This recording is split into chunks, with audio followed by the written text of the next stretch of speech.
Right, మనం వేములవాడ నుంచి ప్రత్యక్ష ప్రసారంలో చూస్తున్నాం. తెలంగాణ సీఎం రేవంత్ రెడ్డి ఇవాళ వేములవాడలో పర్యటిస్తున్నారు. సీఎం హోదాలో ఈ పుణ్యక్షేత్రానికి రావడం, పూజలు చేయడం ఇదే first time Revanth Reddy. So ఆయనకి మంత్రులు స్వాగతం పలికారు. మనం విజువల్లో చూస్తున్నాం. సీఎం రేవంత్ రెడ్డితో పాటు మంత్రులు ఉత్తమ్ కుమార్ రెడ్డి, పొంగిరెడ్డి శ్రీనివాస్ రెడ్డి, దామోదర రాజనరసింహ, పొన్నం ప్రభాకర్, కొండ సురేఖ వీళ్ళందరూ ఉన్నారు. ఇక స్థానిక ఎమ్మెల్యే, ప్రభుత్వ చీఫ్ విప్ ఆది శ్రీనివాస్ కూడా మనకు అక్కడ కనిపిస్తున్నారు.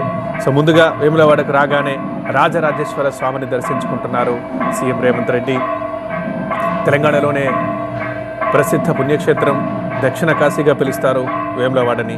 వేములవాడలోని రాజరాజేశ్వర స్వామిని దర్శించుకుంటున్నారు సీఎం రేవంత్ రెడ్డి. ప్రత్యేక పూజలు చేస్తున్నారు. అలాగే ఇక ఆలయానికి కోడె మొక్కులు చాలా ఫేమస్.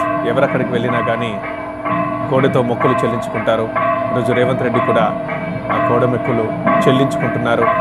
మనం లైవ్లో చూస్తున్నాం. ఇక ఈ పూజా కార్యక్రమాలు అయిపోయిన తర్వాత పలు అభివృద్ధి పనులకు ఇవాళ శ్రీకారం చుడుతున్నారు రేవంత్ రెడ్డి.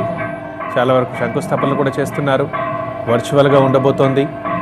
అండ్ ఈ అభివృద్ధి కార్యక్రమాలకు శ్రీకారం చుట్టిన తర్వాత బహిరంగ సభ ఉండబోతోంది.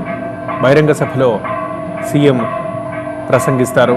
సో దీనికి సంబంధించి స్థానిక కాంగ్రెస్ శ్రేణులు అన్ని రకాల ఏర్పాట్లు చేశారు. సో ఇక్కడ మరి సీఎం రేవంత్ రెడ్డి ఏం మాట్లాడతారు?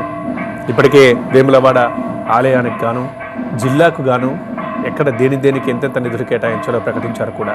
సో మరొకసారి వాటి గురించి మాట్లాడే అవకాశం ఉంది. దాని తర్వాత మరి ఇంకా ఏం మాట్లాడతారు?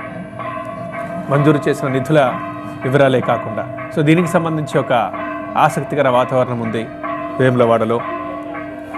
మనం ప్రస్తుతం ప్రత్యక్ష ప్రసారంలో చూస్తున్నాం. పండితులు ఆలయ ప్రాశస్త్యతని